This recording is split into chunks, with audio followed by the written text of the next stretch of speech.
Selamat pagi menjelang siang, Assalamualaikum warahmatullahi wabarakatuh. Berjumpa kembali dengan saya, Teten Rustendi dari Matador Training Academy.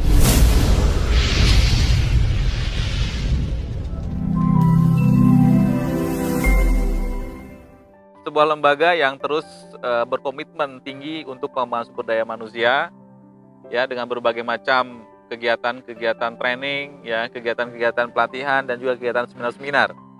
Ya, tujuannya adalah bagaimana setiap manusia bisa mengembangkan dirinya. Karena setiap manusia memiliki kewajiban untuk berkembang dan bertumbuh tentunya. Apalagi pada era ini ya sudah dikenal dengan era VUCA, di mana-mana ditayangkan, di mana-mana kita bisa mendengar bahwa era ini era VUCA, era yang penuh dengan ketidakpastian. Oleh karena itu, teman-teman Matador Training Academy dengan ketidakpastian ini tentunya ya harus menyiapkan berbagai macam alternatif, ya. Nah, hari ini berbeda dengan minggu lalu. Hari ini kita ditemani dengan Mbak Jiska. Ya, selamat datang Mbak Jiska.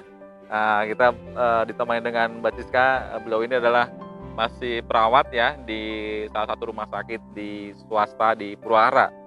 Ya, pengembangan yang sudah kita lakukan Mbak Jiska ini kita banyak sekali sebenarnya, sehingga sahabat-sahabat Matador Training Academy ini bisa mengakses ya banyak manfaat yang sudah yang kita dapatkan tentunya, dan sahabat-sahabat teman-teman Matador Academy juga mendapatkan itu ya. Yang kemarin itu kita bahas tentang collapse anchor ya. Semoga teman-teman Matador Academy bisa mempraktekannya dan mengambil manfaat yang luar biasa ya, sehingga bisa mengatasi berbagai macam permasalahan yang ada di dalam dirinya. Di dalam pengembangan diri ya, atau di dalam era VUCA ini ada dua faktor yang akan mempengaruhi ya, faktor internal dan faktor eksternal tentunya, yaitu yang di dalam diri kita dan dari luar ya. Nah, kita akan bicara tentang internal kita dulu ya, bagaimana diri kita nih ya, ada sesuatu yang mengganggu yang kita sebut dengan limiting belief. Nah, inilah yang sebetulnya banyak orang yang tidak sadar akan itu ya. Orang ingin berubah sampai ingin, tapi nggak berubah-berubah. Orang yang melakukan sesuatu yang baru juga tidak berubah-berubah. Ya, orang ingin bergeser ya, ke level berikutnya juga tidak melangkah. Nah, ini kadangkala ini orang tersebut tidak sadar akan ada permasalahan itu. Nah, hari ini kita akan bahas tentang salah satu tips and tricks yang disebut dengan Swiss Pattern. Ya, kita akan belajar Swiss Pattern. Ini teknik pengembangan dari neurology program. Kita bisa mempraktikkan dengan mudah dan menghasilkan yang tentu powerful ya. Nah, Swiss Pattern ini tentu tujuannya adalah kita bisa merubah kebiasaan lama menjadi kebiasaan baru, yaitu kebiasaan yang tidak diinginkan, yang tidak produktif menjadi kebiasaan yang diinginkan. Banyak sekali kebiasaan-kebiasaan, contohnya saja misalnya kebiasaan ingin menghentikan merokok. Kebiasaan karena ini orang anak-anak ini lagi terus pegang handphone ya. Optimis kegiatannya baca terus itu sampai lupa waktu dengan itu gitu ya, atau kebiasaan lainnya. Dan kebiasaan itu tentu yang tidak produktif ya. Atau teknik ini biasanya kita juga bisa merubah suatu perasaan nih ya, perasaan yang mengganggu. Perasaan yang mana? Perasaan yang tadi limiting belief tadi ya, perasaan yang tidak percaya diri, perasaan ragu-ragu, perasaan tidak yakin, takut, malu dan lain sebagainya. Karena setiap orang punya perasaan itu ya. Oleh karena itu maka kami berikan ya, hari ini kita berikan bagaimana tips and tricks untuk menghilangkan yang tadi gitu ya, sehingga bisa teratasi ya, bisa berkembang kita dalam langkah berikutnya. Nah, hal yang penting untuk melakukan Swiss Pattern ini adalah yang pertama tentukan dulu alasan yang kuat ya. Tentukan dulu alasan yang kuat seseorang itu atau teman-teman ingin berubah ya. Yang kedua, hadirkan atau identifikasi nih kebiasaan apa nanti yang kita akan rubah nih ya, atau yang ingin dirubah. Berikutnya adalah mencari kebiasaan atau perasaan sebagai pengganti ya, sehingga kita akan bergeser nih menjadi yang lebih produktif, yang lebih baik lagi. Nah, berikutnya adalah kita mempraktikkan dengan hand demo ya, dengan menggunakan tangan ya. Nah, itu dulu tentukan ya, supaya lebih jelas tadi sahabat-sahabat Matador, kita ada Mbak Jiska nih ya, yang kita undang sengaja ya. Kita ingin gali nih ya, Mbak Jiska ini ada sesuatu yang ingin dirubah pada dirinya, dan bagaimana cara merubahnya? Nah, kita hari ini Mbak Jiska, kita praktekkan satu tips ya, satu cara yang disebut dengan Swiss pattern. Oke, ya. Nah, tiga hal yang penting tadi Mbak Jiska. Yang pertama, Mbak Jiska temukan dulu alasan yang kuat. Ya. Oke, udah memiliki alasan yang kuat ya. Tentunya apa yang ingin dirubah itu entah perilaku atau perasaan itu bisa ditemukan dulu nih dan menemukan alasannya. Oke, langkah kedua adalah yang tadi yang mau dirubah tadi tentukan dulu. Nah, terus lalu tentukan yang akan digantinya apa. Nah, sekarang ini kan ada dua nih, perasaan atau kebiasaan. Nah, yang ingin dirubah itu nih perasaan atau kebiasaan? Kayaknya perasaan. Lebih pada perasaan, oke ya. Oke, nah perasaan apa yang ada di Mbak Jiska yang ingin dirubah? Ini perlu dihadirkan nih, perlu digali kembali.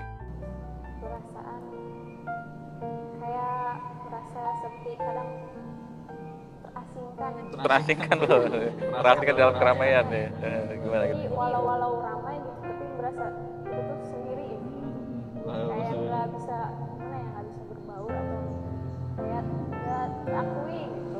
Sendirian. Iya, kadang merasa ya sering timbul perasaan seperti itu gitu. Mau di ya, kadang dimanapun gitu. Kadang kalau kita kumpul dimanapun gitu. Jadi kalau kumpul perasaan sendirian gitu ya? Kalau ada pemicu sering merasa lupa. Oh gitu. Oke. Nah tadi kan ada pemicu ya. Sekarang pemicu itu tetap digambarkan ya dulu ya. Oke, jadi teman-teman nih, Mbak Jiska ini memiliki ya suatu perasaan yang ingin dirubah, yaitu perasaan yang terasingkan ya. Jika ingat pemicunya, perasaan terasingkan ya, walaupun di keramaian gitu ya. Ini teman-teman yang memiliki masalah yang sama dengan Mbak Jiska ya, ini boleh diikuti ya. Boleh disimak ya, boleh diikuti langkah-langkahnya. Ini bagus nih ya untuk kita jadikan pembelajaran. Oke, kegiatan Mbak Jiska nih selain bekerja ada kegiatan lain? Ini lagi belajar bisnis. Oh, belajar bisnis, mantap ya. Ingin berubah menjadi pembisnis ya sebagai karyawan ya. Oke. Hal yang positif ya. Ya, nah sekarang tadi Mbak Jiska ini memiliki perasaan yang ingin ada perasaan yang tidak atau perasaan terasingkan gitu ya, walaupun pada kondisi rame. Oke, nah sekarang kita mau rubah ya. Nah sekarang untuk merubahnya, Mbak Jiska mencari satu kondisi yang diinginkan. Nah tadi terasingkan berarti diakui, gitu ya. Ada kondisi terasingkan lawan kondisi diakui. Oke, nah sekarang Mbak Jiska ini mencari gambar pemicu atau pengalaman kapan atau kondisi yang bagaimana yang Mbak Jiska waktu itu merasa diakui. Bebas itu. Kondisi kapan saja itu boleh. Sudah ada? Ada. Oke, kalau sudah ada, nah kita bisa mulai ya.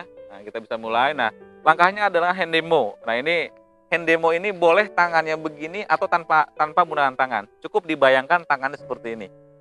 Itu ya, teman-teman, bisa dipahami ya. Bisa hand demo itu bisa dengan tangannya begini atau tanpa tangan, tetapi membayangkan tangannya seperti ini. Oke, ini langkah-langkah dulu Mbak Jiska ya. Nanti Mbak Jiska bisa praktekkan. Nah, perasaan yang ada di sini, yang tadi perasaan Mbak Jiska bahwa kondisi terasingkan tadi menjadi ingin diakui. Disimpan di tangan kiri paling bawah. Ya. Nah, lalu Mbak Jiska itu menghadirkan kondisi yang suatu waktu pernah merasa diakui nih. Dekatkan, ya, dekatkan dengan kondisi tadi, lalu perlebar gambarnya, oke, kemudian perterang gambarnya, warnanya makin terang, warnanya makin jelas, makin besar gambarnya, lalu ganti Swiss.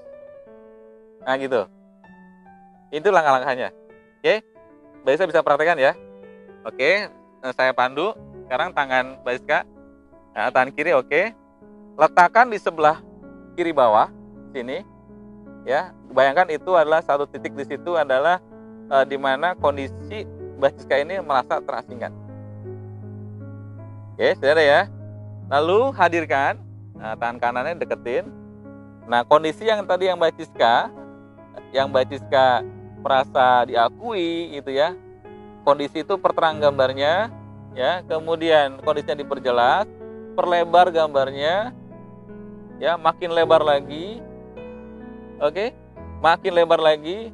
Kalau cukup lebar untuk menutup yang kecil, langsung katakan Swiss. Swiss. Oke, ulangi lagi, ya. Deketin lagi.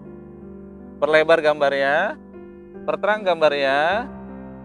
Ya, warnanya jelas. Kalau makin besar kondisi tadi, lalu katakan Swiss. Swiss. Oke, ulangi lagi, ya. Saya tidak pandu, langsung aja. Terus, Swiss. oke, ulangi lagi. Swiss. Oke, terus. Swiss. Oke, udah. Sekarang Mbak Siska nih udah melakukan hal barusan ya. Oke. Ada satu kondisi ya, satu kondisi bahwa Mbak Siska itu merasa terasingkan di dalam keramaian misalnya. Ada merasa diakui. Barusan sudah melakukan langkah-langkah tadi ya. Perasaannya sekarang bagaimana? Hadirkan kondisi tadi yang tidak terasingkan tadi, gimana perasaannya? Apakah masih ada? Nggak ada sih, Pak. Nggak ada ya? Jadi ada rasa percaya diri buat kita bisa berada di situ gitu. Oke, luar biasa ya. Oke, luar biasa ya, sederhana ya. Nah teman-teman, ini langkah Swiss pattern ini sederhana, mudah sekali dipakainya ya, mudah sekali dipraktekannya.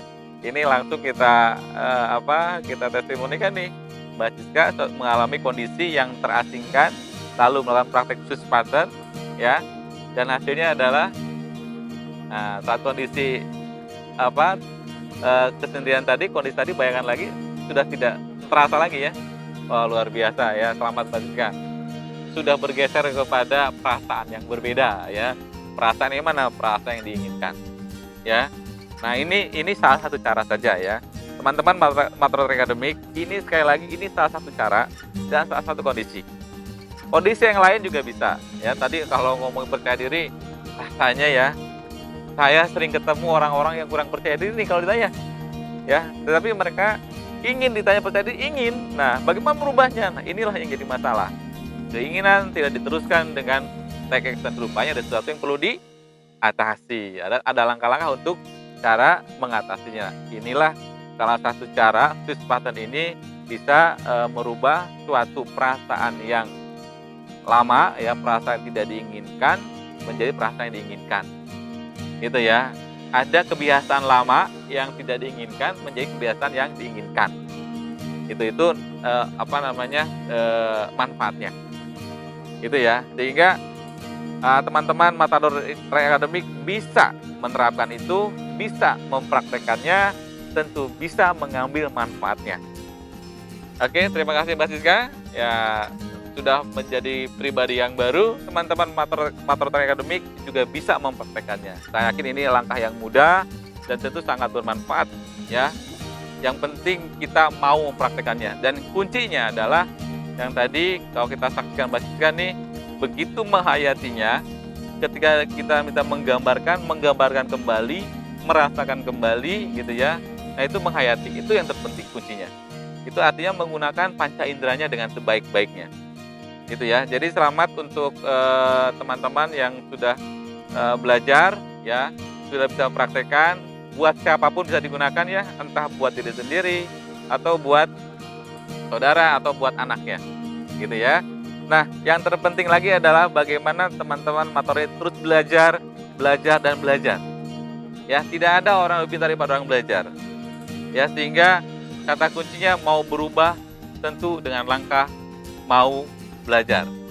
Terima kasih dari saya, Matroad Academic. Sampai ketemu di tips and tricks berikutnya. Wassalamualaikum warahmatullahi wabarakatuh.